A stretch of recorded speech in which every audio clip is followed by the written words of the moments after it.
I'm Courtney Johnson, a high school English teacher in Columbus, Ohio. I used to consider myself solidly in the middle class, but now I worry that I will be laid off as my district has to trim $50 million from our already bare-bones budget.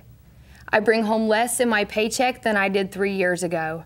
My husband was laid off last month, and we're relying on his 401k to stay afloat. And we have only one child because the cost of quality childcare is too much.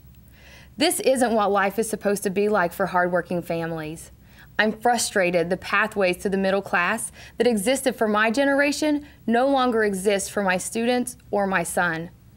When folks don't have good jobs that can support families, everything else in our society unravels.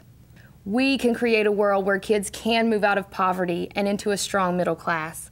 College can be made affordable. We can make sure our elected officials speak and act on our behalf.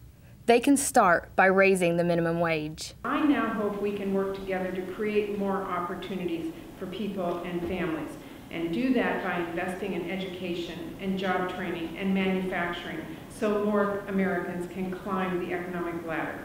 I still have hope.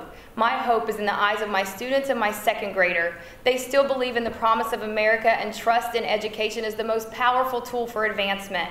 But they cannot act alone. We give our power and our voice to you, our elected officials. Please speak and act on our behalf. Thank you again for inviting me here today.